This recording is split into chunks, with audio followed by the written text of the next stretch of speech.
Hi folks! So today I'm going to show you how to finish up those awesome mugs that I started the other day. And if you remember the wheel demo, as I was making the mug, I actually added that ring of underglaze, just so you can see a little closer. And I just put it on the wheel and trimmed up the bottom. I like to leave the bottoms of my mugs nice and flat. I do a little bit of an angled foot to be a glazed catch, sign my name, and then I went around with one of these really fine loop tools and just made a mark to delineate the beginning and the end of a space for a design on this piece. And so before I put a handle on, I'm going to go back and do a quick design just so you can see how I apply some texture like this. And I really like these loop tools.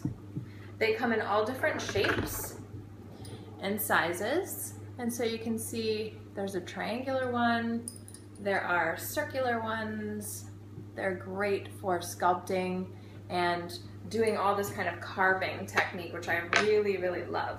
I could spend all day just carving one piece of pottery and not doing anything else. So I'm going to do a quick design here, and then I'm going to show you how I put a handle on these pots. So I've been making a lot of pots lately, and I'm always looking for new ideas. So if you have a new idea for a pot that you love, I hope that you'll leave it in the comments section underneath this video, or go ahead and visit my blog at theveganpotter.com, where you can leave me a comment under any of my blog posts. And if you haven't been there yet, I do a lot of blogging once weekly, so I've been keeping up with it. It's only been going on for a couple of months at the time I'm recording this video, but I hope to keep up with it. And on the blog, I feature all different kinds of things like vegan recipes, my own thoughts about life and how life connects to my pottery and my work, things I'm inspired by, and funny moments. So I started out as a writer. I did not start out as a potter, so I'm kind of going back to my roots with that blog, and definitely not something I planned for. But it's been kind of fun, so I hope it stays fun. I'll only do it for as long as it's fun, and after that I'll give it up. So far, so good. So I'm almost through this pattern, just starting with a simple little line pattern all the way around this mug. And I'm gonna show it to you in a moment. You've gotta be a little careful with the stage that your pot is at in terms of leather hard or dryness before you can actually carve safely into the surface. So you can see I'm putting a nice pattern around, and I'll just finish this pattern up in front of the camera, hopefully.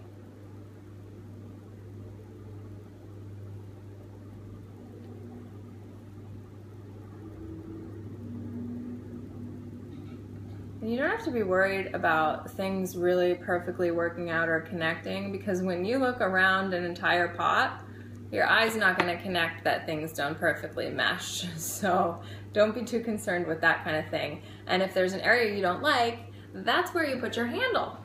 It's as simple as that. So now that I've got my design carved in, I'm going to set those tools aside. I'm going to show you how I typically apply handles to a bunch of mugs at once, because handles are kind of such a pain in the butt for me that I want to sort of be in a mass production mode. And so mass production on a small scale for me means 16 to 20 pieces at one time. So what I do is I wedge up a log of clay and I roll it into just a really basic log shape. And then I take my wire tool and I slice it like thick slices of bread. So I end up with these individual pieces of clay, and I start a coil with these pieces. I want a thick, fat coil, so I turn it around in my hand.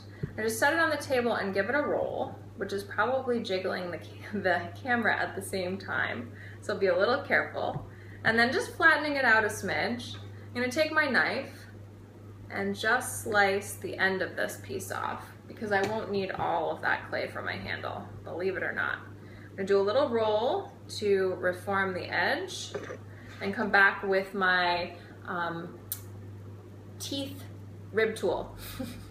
Lacking words today. So the rib tool with the teeth on it, so I can score the surface of that clay, as you can see, and that's gonna be ready to attach. I pull my handles right off my pots. This took me years to learn. Definitely did not start out this way, but this is the way I prefer to do it now. So I'm gonna go ahead and decide where I want this handle to attach on my mug. And I'm gonna take that same scoring tool and hash it up. Primitive hashtags, if you will. And then I'm gonna grab myself some slip, which I forgot. There's always something I forget. My students will tell you that. I'll sit down and there's inevitably something I've forgotten. And then I'm gonna go ahead and apply my slip, which is just our clay body mixed with a little bit of vinegar and a little bit of water. The vinegar just helps the particles stay really broken down and soft and smooth. Put a little bit of that slip on that lug of clay.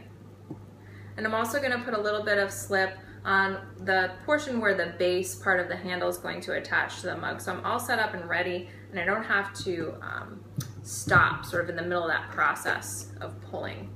So then I'm gonna simply take this piece and go ahead and start to press or marry them together, apply a little gentle pressure, and go along the whole distance until the top of that lug is really attached well to the top of the mug. I hold it up this way so I can look vertically down at it and make sure it's not cockeyed one direction or the other. I'm always supporting the inside of the mug with this inside hand. And then I'll take the edge of my finger, and I personally like to blend this in a little bit. Not only does it make me feel a little more secure when I go to pull the handle, but I just like the look of it. A lot of potters just prefer to leave this raw, and that's fine too.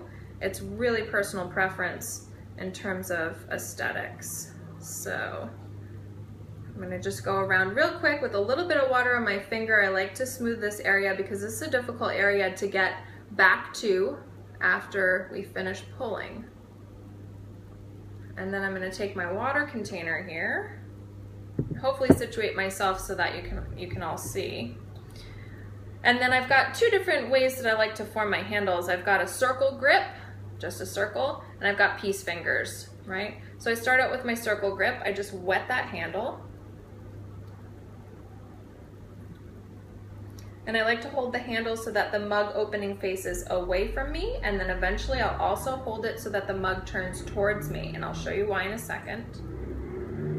And those of you familiar with pulling handles are gonna be a little nervous at this stage. I switched to peace fingers here. I'm gonna back up so you can kind of see what's happening. And I like to hold the mug right in front of me so I can see exactly how long the handle's getting and all of that business. Then I turn it towards me because, as you can see if I turn it towards you, the handle's kind of going off in a C shape, and I need to bring it back in alignment. So that's why I turn it back and forth. I do a couple of pulls in each direction, just until I get the length where I want it. And also the width. You can come back with your index finger and thumb along the edge of the handle and just pull a little bit of the width to narrow it out a little bit. And you want to make sure you don't go too thin, right? So this is a good thickness. If you go any thinner, things tend to crack and don't have as much strength in the kiln. So then I like to keep this holding hand dry as I bring the bottom of this handle up and just attach it to that space that I've already scored and slipped earlier. And I just use these two fingers to do a little grippy thing at the bottom there. I'm not too finicky about the bottoms of my handles. I don't spend a lot of time blending the bottoms in like I do blending the tops in. It's just, again, personal preference. As long as they're stuck on there, I'm happy. And then I'll go back with my sponge and just give the top of this area where I had started to smooth a little final swipe. I really try to stay away from the body of the handle. That nice D shape goes away if you start to get finicky with it with your sponge or your fingers. And then I prefer to dry my handles upside down. So as this pot dries, it's gonna sit on the shelf just like that. If I'm unhappy with the shape that this D took, I can take just a little bit more pressure and just increase the shape. But again, my finger is mostly pointing on the attachment site, not the body of the handle. So that's my finished mug. I hope you enjoyed this crazy demonstration with a jiggly camera and me losing words. Have a great day. I'll see you soon.